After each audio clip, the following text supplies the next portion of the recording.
Hi, it's Miss Shari again. Here I am again in my self care corner. And normally, when I've been here in the self corner with you, the self care corner, we've talked about how to care for skin, we've talked about how to do different types of makeup.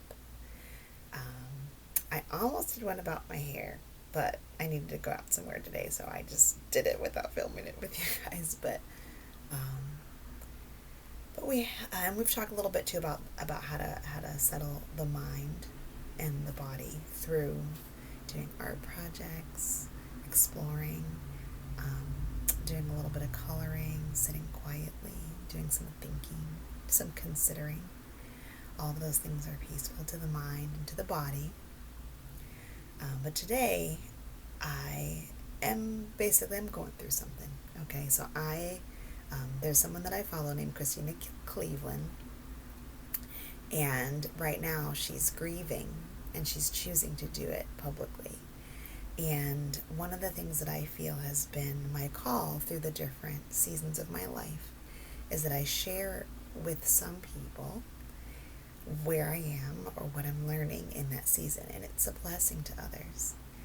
And I have a goal of writing more and publishing those things someday. And I have people that I try to speak to one on one. But I have been increasingly feeling like I have a call and a challenge, not to spill it all before the world, but to share a little bit more. Because there are things when God gives us to comfort us, right, that we're meant to use to comfort others. There are things that I've learned that you could benefit from. And I am someone who has many elder women who've poured into me and taught me things because of their experience and wisdom. And I hope that I have wisdom. I think that God's giving me some wisdom. I've been given that feedback.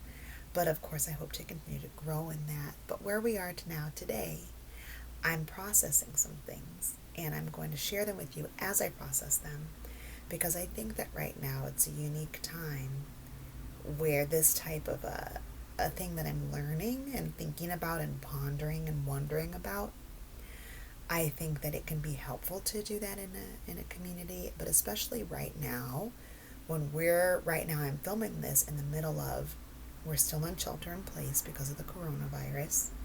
We're still in what I would call a race war, okay? And the way that a black person and a black woman experiences the race war is as a target. But also, I'm coming from an experience where I've been raised in a predominantly white neighborhood, upbringing, education system, but by parents who had some broader education and were able to expose me to some broader things. So that whole thinking and pondering and looking deeply thing, I have been so blessed and so thankful and so fortunate to have had people, brilliant minds around me to call me into that. My grandmother, my youth pastor, who is a brilliant mind. I'll say Miss Denise. She may not want to have her whole business out here, so Miss Denise. And others, great teachers, making sure I had great books, making sure that when I had wrong learning, that I could have access to other sources and get some clarity and get some truth. Um, and I'm talking there about historical truth or academic truth or societal truth or sociological truth, economic truth, which is, to me, comes alongside and parallels, but is still below scriptural absolute truth. And you should know, of course, that my hope is that I'm going to be able to share some things that anyone can benefit from, but I am coming from a Christian lens. So there are going to be some things that I'm going to say that definitely come from the understanding that I submit to this authority and that I believe it to be true and useful for my life. I do, that's a separate conversation. We can talk a little bit more about how I think about some translations or what people want to discuss about that. But for now, what you need to know is that I believe this to be true. I believe that God is using it to teach me things, and I'm going to share it from that today. But anyway, just to give a little bit of premise. So I am, which I think all of us should continually do throughout my life, I examine my relationships deeply. Right now, when you're in a race war, you're really examining, especially if you're the target of a racialized body, you're the target of uh, the negative effects of a race war. So we're all, I think, no matter where we come at this issue from, we're all considering our relationships. How are we with the people that we know? How are we with the people that we look like? How are we with the people that we look different from? How are we in work? How are we in church? How are we in recreation? And then a separate component of that, of course, is the coronavirus. How are we in what we feel about it? Whether we feel it's totally real or totally fake or totally serious or not so serious or inflated or deflated, I guess might be the word. How are we handling safety? We all have different ideas, at least in America. There seem to be very widely contested ideas about how to best appropriately behave in society around protection of or from this particular pandemic. America seems to have some different perspectives than the rest of the world. It seems to not be going well for us, but I don't really know. I'm not an expert in that, so I can't really speak to that. But the reason why I'm saying that is not to disparage America. The reason I'm saying that is because I think that the lens that we're coming from is we are in a unique situation right now in the whole world with this. We all have different ideas, and we don't have unity. We don't have unity in this. We're trying to decide who to listen to. We're trying to decide who to believe, how much to listen, how much to believe, where we stand, where they stand. Sometimes it can be appropriate then for those relationships to change. And sometimes that can be a mutual understanding. Sometimes that can be a one-sided, this relationship is ended, this relationship is over, this relationship can't be central, it needs to be peripheral. I don't know what all that means, but those are the topics that are all sort of swirling around my mind. It feels like if there was a whirlpool and that's already spinning, and then on top of that, here's a liquid, here's some oil, here's some debris, and all of those things are sort of swirling together, and I'm trying to desperately find a way to make sense of these things in a way that maybe that's not possible. I don't know if that's even possible to really make sense. But I can decide where to focus my mind and where to fix my eyes. I can decide what I'm going to do and how I'm going to live and what I'm going to choose. So one of the ways that I get to that, the primary central way that I get to that, is every single day, God willing, I spend time in this Word. And I get in here. And I have a variety of different ways that I approach study. I don't personally find it beneficial for me to just have one method all the time. I have done that, one method for the whole year, or these two methods for the whole year, and that is incredibly beneficial, and I definitely suggest that and recommend that. Study Bibles, commentaries, certain studies. Homiletics is, to me, like the best study. Word study. There are two really, really great Bible studies that I'd recommend, which would be Bible Study Fellowship or Precepts. Those are both superb. I've done both of them. Kind of a BSF nerd, but those are both excellent, because I think then you go like word by word. Kay Arthur is really great in her Precepts word by word way of looking at things, or color coding, or finding frequency. There are so many wonderful systematic ways to study these things, and then to figure out what they really say, and then take it into your life and decide what it says to you. How could you apply it to your life at that time? For me, like I said, I kind of get that whirlpool with little things. So I have all these different ideas swirling in my head from having had those experiences over the past few decades. So right now, I'm just studying Isaiah, and I just get in this and I read about a chapter or so at a time.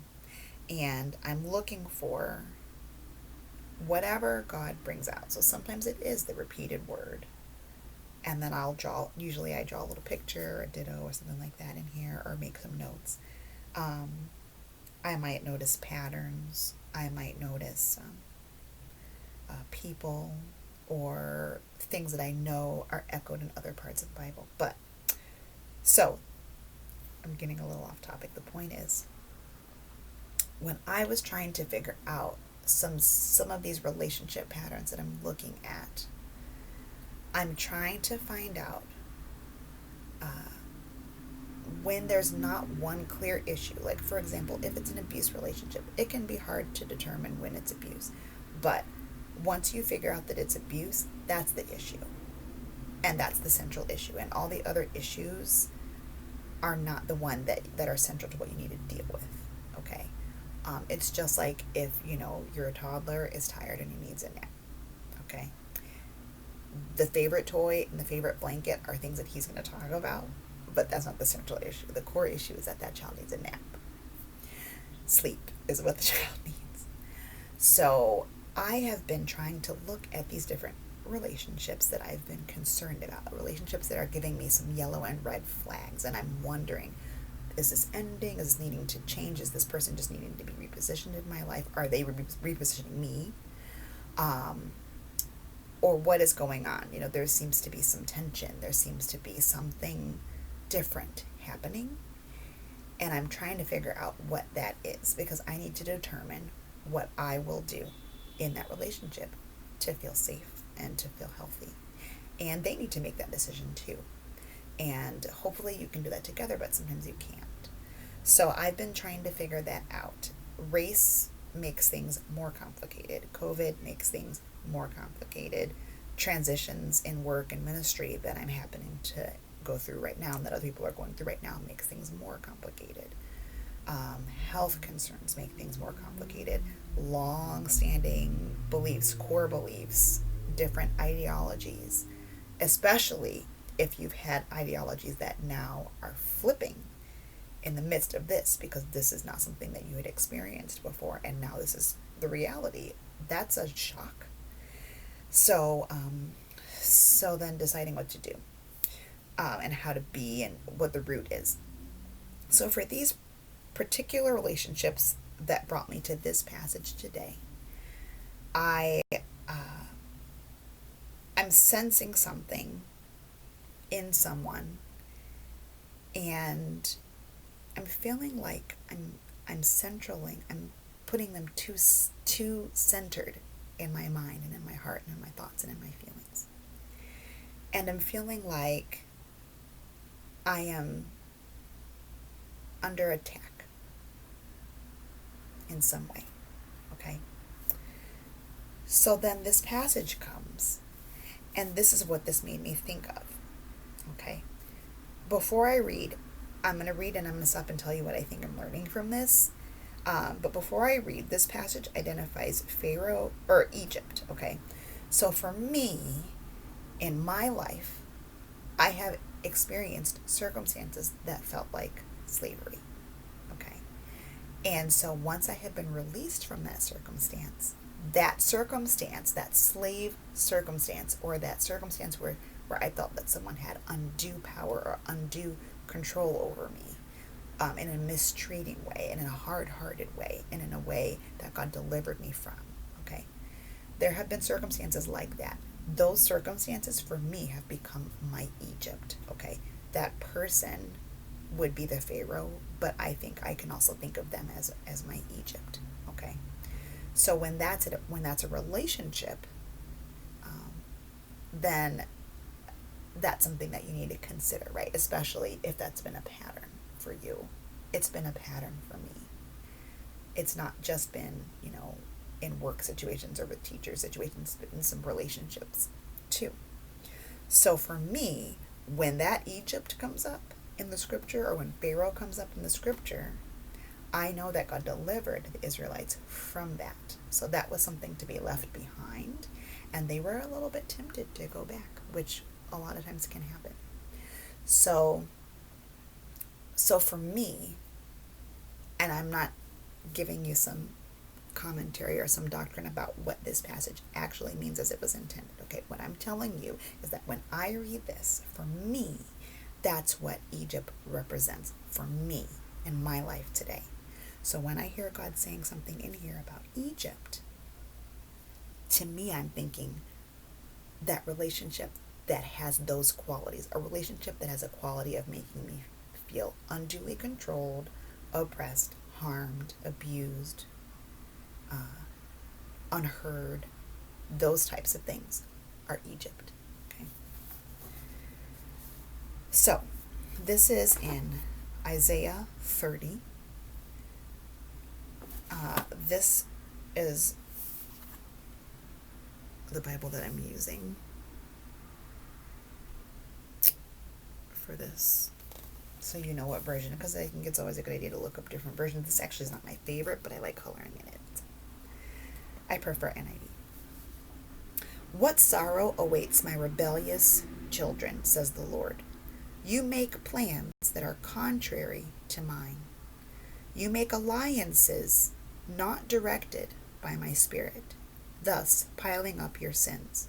For, without consulting me, you have gone down to Egypt for help. You have put your trust in Pharaoh's protection.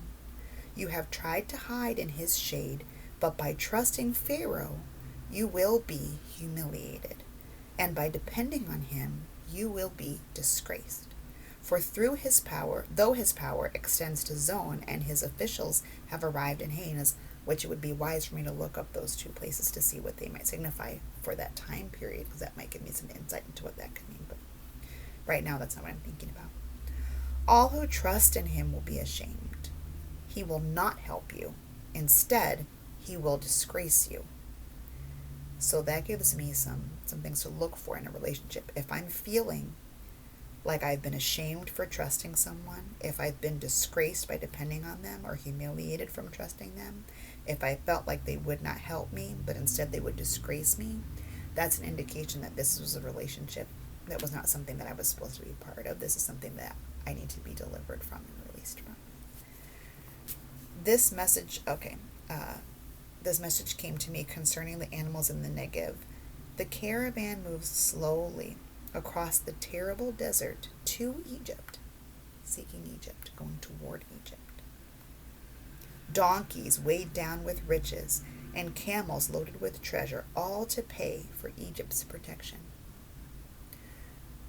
Sometimes you're giving someone something of yourself, and you're loading it onto them for their protection, which is different than relationship. It's kind of like a tit-for-tat game, right? A quid pro quo. That's not a relationship. I'm going to say it again. That is not a relationship. That might be a business transaction. That might be some type of a contract. It's not a relationship. They travel through the wilderness, a place of lionesses and lions, a place where vipers and poisonous snakes live. So you are risking yourself to get to this person. You're risking your health and your safety to be able to get to this person, just to make a contract with them. Not to have a relationship, but like just to get something from them. And that they would receive you for that purpose. All of this, and Egypt will give you nothing in return. Egypt's promises are worthless. Therefore I call her Rahab, the harmless dragon. And here's a warning for rebellious Judah. Now go and write down these words. Write them in a book. They will stand until the end of time as a witness that these people are stubborn rebels who refuse to pay attention to the Lord's instructions. And they tell the seers, stop seeing visions. They tell the prophets, don't tell us what is right. Tell us nice things. Tell us lies. Forget all this gloom. Get off your narrow path. Stop telling us about your Holy One of Israel. That makes me think about the people in my life who want me to just forget, just let it go. Just, you don't have to speak up or say anything, just. Sometimes you need to speak up. I don't know what that looks like for you, but sometimes you need to speak up, and you need to speak into something. You need to set a boundary. You need to, sometimes, as long as it's appropriate, it's not like outright slanderous, but sometimes you need to reveal something. You should not run around telling people's business. That's not what I'm talking about. I hope you know what I'm talking about with revealing things. This is the reply of the Holy One of Israel. Because you despise what I tell you and trust instead in oppression and lies, calamity will come upon you suddenly, like a bulging wall that bursts and falls. In an instant it will collapse and come crashing down. You will be smashed like a piece of pottery, shattered so completely that there won't be a piece big enough to carry coals from a fireplace or a little water from a well. And that has indeed happened to me. That's why I want to learn the lesson now, before I start trusting Egypt with all of that, so that I won't get shattered and crushed later. This is what the Sovereign Lord says. Here is the good news. The Holy One of Israel says, only in returning to me and resting in me will you be saved. In quietness and confidence is your strength. I'm going to read that verse again. That's verse 15. This is what the Sovereign Lord says, the Holy One of Israel, only in returning to me and resting in me will you be saved. In quietness and confidence is your strength. So here are the 4 words, and we're going to stop there. And this is where the self-care comes in with relationships here.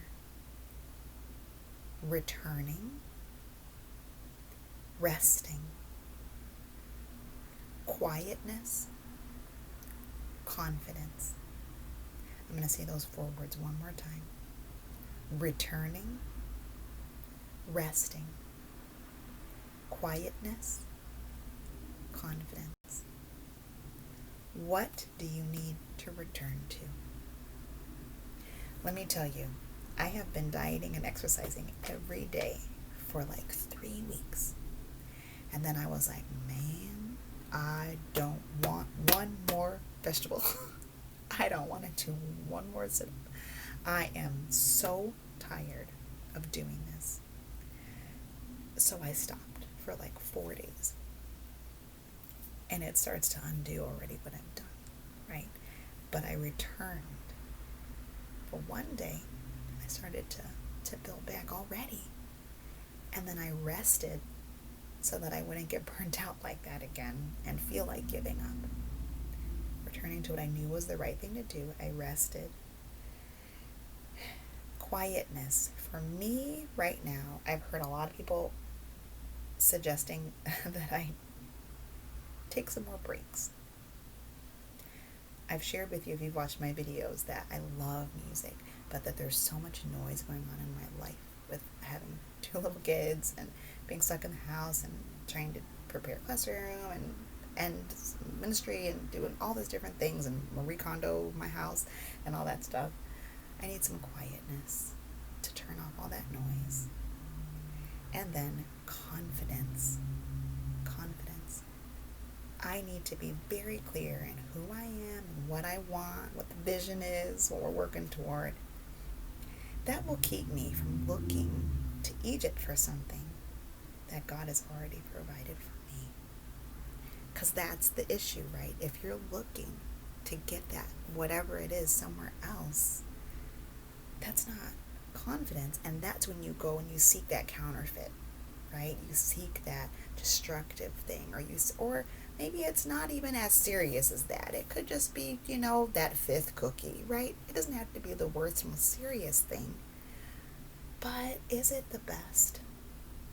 I think that when I am confident, I choose best for myself, for my children, for my friends, for my relationships. Even if there's a conflict and somebody's not healthy, guess what? I'm not always healthy, guys. You probably, if you know me personally, but you've probably seen seeds of that in these videos. I'm not totally healthy. I'm healing some stuff. I'm going through some stuff. And so I really love when someone is confident and can just speak that confidence into me. And then when I'm having a confident moment, that I can speak that into someone else. And that's how communicate can happen. That's how you can spur one up, even when you're not totally healed yet. But there is also a difference between being on a path of healing and being unhealthy and not choosing to even get on the path or to engage. So you can't pull someone faster than they need to go. That's not okay. But you also can't drag someone to get on a road that they don't want to be on at all. And also, you should not slow down just because someone else is not quite there. You can be patient with them at their pace, but you don't need to change yours. That is confidence. Please tell me what you think if you're able to stop and think about these things. I really would love to hear how this affects you and your relationships right now and how you think about that. And I'm still learning more. I'll share more as I learn it. Yes, peace, rest to you, confidence to you. See you soon.